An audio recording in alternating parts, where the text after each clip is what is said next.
Es interesante la advocación de la Virgen del Pilar, porque ella se ha aparecido en muchos sitios y sobre muchos elementos y nunca ha tomado el nombre de aquel lugar sobre el que se aparecía.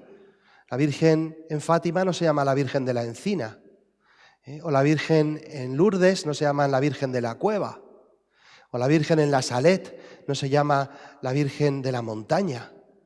Sin embargo, en Zaragoza, junto al Ebro, la Virgen se aparece, podía llamarse la Virgen de Zaragoza, o la Virgen del Ebro, o la Virgen del Río, pero se llama la Virgen del Pilar, porque la Iglesia entendió desde el principio que el hecho de que se apareciera sobre un pilar formaba parte esencial del mensaje que ella venía a transmitir en aquella aparición, y no solo para Santiago Apóstol y aquellos primeros cristianos que desesperados estaban prácticamente llorando su suerte a las orillas del Ebro, sino para todos nosotros. La Virgen se aparece deliberadamente en un pilar para transmitir una imagen de fortaleza. Es precisamente la fortaleza que les estaba faltando a aquellos primeros evangelizadores, porque se ve que éramos duros los españoles. No sé si hemos cambiado, da la sensación de que no. Y María se aparece sobre una columna, sobre un pilar, ¿no? Que es lo que precisamente se conserva. Nosotros tenemos la medida de la Virgen, ¿verdad? Las medidas miden no el tamaño de la columna, sino de la imagen de la Virgen, pero digamos que lo relevante es precisamente la columna, que es además la que se conserva ahí en Zaragoza, detrás de la capilla de la Virgen. Ahí se puede incluso besar, como se ha besado tanto, tiene un poquito de... se ha quedado así como un poquito ya desgastado, hay que meter así los morrillos un poco para poder besar la columna, la piedra de la columna. La Virgen quiere transmitir una imagen de firmeza, de seguridad, que no es suya, sino que es de una columna sobre la que ella se ha aparecido. María se aparece sobre la fortaleza, sobre la seguridad de la columna, que no es ella, sino que es su Hijo. De hecho, hay un salmo precioso, el Salmo 17, que dice: yo te amo, Señor, tú eres, y dice, mi fortaleza, mi roca, mi alcázar, mi libertador, Dios mío, peña mía, refugio mío, escudo mío, mi fuerza salvadora, mi baluarte. Es decir, Dios es mi columna, Dios es lo seguro, Dios es lo firme. Mientras que las cosas cambian, mientras que todo es inestable, mientras que yo mismo voy y vengo y los demás también, mientras que, como dice aquella canción, la donna è mobile qual piuma il vento, ¿no? Las mujeres cambian como la pluma llevada por el viento, y los hombres también, y los niños ni te cuento, pues hay una columna que es firme, que es estable, que es segura, que es roca, que es eterna, que es mi Señor Jesucristo, mi Hijo Jesucristo, y ella se aparece sobre una columna para decirle a Santiago: apóyate, como hago yo, en esta columna, en esta piedra eterna, que es mi Hijo, que es mi Señor. Por eso, de hecho, ella misma, de alguna manera, lo había experimentado, porque María se la ve continuamente con una tranquilidad, con una seguridad, con una firmeza maravillosa, especialmente en el momento de la cruz, que está su hijo muriendo y donde una madre tendría que estar rota, porque estás viendo a tu hijo desangrándose en una muerte horrible, humillado porque está desnudo, en medio de las burlas. Dice el Evangelio: Stabat, la Virgen permanecía, estaba erguida, fuerte, al lado de su hijo. Pero hay un momento en el que no, hay un momento en el que se le ve a la Virgen rota, descompuesta, y es precisamente cuando pierde a su hijo. Cuando pierde a su hijo en Jerusalén, el niño todavía pequeño, y están 3 días buscándolo, la Virgen está como si se hubiera quedado sin fuerzas, y entra de una manera casi como medio torpe y le empieza a echar en cara a su hijo: hijo mío, ¿por qué nos has hecho esto? Estábamos angustiados buscándote, ¿no? Como de una forma que dices: espera, no reconozco aquí a María, mi madre.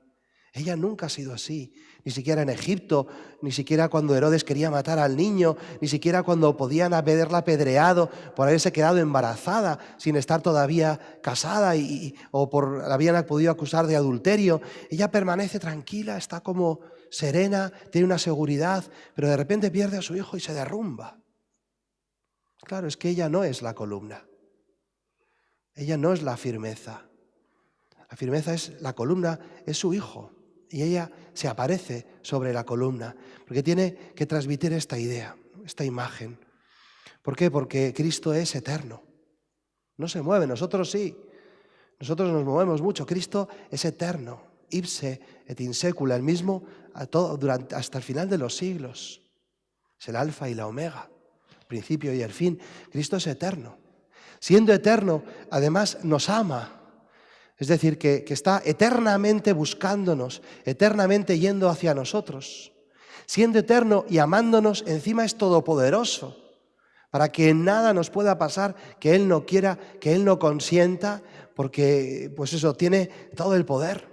Siendo eterno, amándonos y siendo todopoderoso, encima es fiel. Es decir, que no va a cambiar de opinión y por lo tanto, en virtud del amor, del poder, de la seguridad, de la eternidad y de la fidelidad de Dios, se puede decir que Él es columna, nos sostiene. Cristo nos sostiene, Dios nos sostiene, Jesucristo nos sostiene. Y eso significa al menos 3 cosas. Lo primero es que si Cristo es la columna, yo no soy la columna. Es decir, que yo no soy eterno. Yo no siempre soy bueno. Yo no puedo todo. Yo cambio muchísimo de opinión. No soy la columna. Cada uno de nosotros tiene que tener conciencia muy clara de su propia debilidad, de su propia inestabilidad, de su condición pues absolutamente efímera. Yo no voy a estar siempre aquí. Qué bonito es esos padres o esos esposos que en vez de decir la insensatez de yo voy a estar siempre contigo, yo no te voy a fallar nunca, yo siempre estaré a tu lado, dicen la realidad. Dice, hijo mío, yo no siempre voy a estar aquí. Yo no siempre voy a hacerlo bien. A mi marido, a mi mujer, a mis hijos, a mis amigos, perdóname, pero no siempre acierto. Muchas veces no. Y llegará un día en que ya no estaré. Tienes que pensar que yo no soy eterno. Tienes que pensar que yo no soy la columna. No somos la columna nosotros. Parece una obviedad, pero está bien recordarlo. Lo segundo es que si yo no soy la columna, los demás tampoco son mi columna. Mi vida no puede depender de una criatura que no es eterna, que mañana se muere, sí, y se muere, que mañana se equivoca, y falla, y a veces lo hace mal, porque tenemos un principio de maldad, y a veces pues nos dejamos llevar, y pues lo ha hecho mal. Y por tanto, mi vida no puede depender de una persona como si fuera la columna de mi vida. Es que mi hijo, es que mi hija, es que mi marido, es que el cura de mi parroquia. Pues no te imaginas yo, el no sé qué, mi novio, los jovencillos enseguida que tienen novio, tienen novia y ya parece que aquello es, ya han encontrado a Dios. Pues no, mi vida no depende de eso, porque mi hijo un día se irá de casa. Mi cura un día se morirá. O le cambiarán a otra parroquia. Mi marido un día va a fallar y no estará. Y entonces vienen las desgracias. ¿Cómo es posible que me hayas hecho esto? ¿Cómo es posible que tú no hayas estado y que no me hayas dicho y encima me has fallado? Y el otro dice, pues sí, te he fallado, ¿qué quieres que haga? No soy Dios. No siempre acierto, no siempre puedo estar. Yo es que no soy la columna. Yo no soy columna. Los demás no son columna. Y lo tercero, lógico, es que Dios sí es la columna, por lo tanto, yo me tengo que apoyar en Dios. Así que cuando le preguntan a María y le dicen en el Evangelio de hoy, dichoso el vientre que te llevó y los pechos que te criaron, Jesús dice, no te equivoques. La alegría de mi madre no depende de que me haya tenido en su seno o me haya alimentado con sus pechos. La alegría de mi madre depende, dichosos los que escuchan la palabra de Dios y la cumplen. La alegría depende de que se abraza a esa columna que es Dios. Esa es nuestra alegría. Por eso, cuando yo me abrazo a Cristo, cuando yo estoy unido verdaderamente a Cristo a través de la oración, a través de la obediencia, el dichoso el que escucha y cumple, oración y obediencia, pues entonces yo puedo ser ayuda para los demás. Sí puedo ser columna en un momento dado, durante un tiempo, puedo sostener a un hijo mío, a mi marido, a otro. Bueno, nos vamos ayudando en nombre del Señor, que nos da la fortaleza a todos. Y qué bonito es ese momento en el que el Señor, caminando, se da la vuelta, le dice a los apóstoles: ¿quién dicen los hombres que soy yo? Empiezan a opinar, unos que Juan Bautista, otros que Elías, otros que Jeremías, uno de los profetas. ¿Y vosotros quién decís que soy yo? Pedro se adelanta y dice: tú eres el Hijo de Dios. Tú eres el Mesías, tú eres el Hijo de Dios. Y entonces el Señor le dice: pues como sabes esto, ahora tú puedes ser piedra.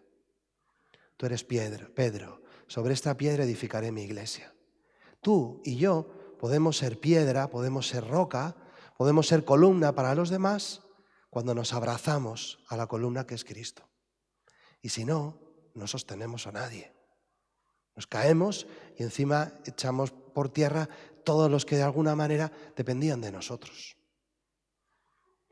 Interesante es esto del pilar, ¿verdad? Creo que hay que ir a Zaragoza y hay que besar el pilar. Y al besar el pilar y al contemplar el pilar sobre el que nuestra madre quiso aparecerse, pedirle al Señor que nos recuerde esas verdades esenciales, que yo no soy columna, que yo no siempre estoy bien, que no siempre hago las cosas bien, que no siempre estoy a la altura, que los demás tampoco, y por lo tanto no debo apoyarme en ellos como si fueran el Dios de mi vida, pero que tú, Señor, sí, tú eres mi roca, mi alcázar, mi libertador, fuerza mía, refugio mío, mi fuerza salvadora, mi escudo, mi baluarte. Tú sí, Señor, tú eres la columna de mi vida y contigo yo puedo ayudar, también puedo sostener a los demás como María sobre la columna sostuvo a Santiago. Que ella nos ayude a aferrarnos, a agarrarnos, a unirnos intimísimamente a Cristo para que Él, que es nuestra columna, nos sostenga y para nosotros poder sostener a otros. Que así sea.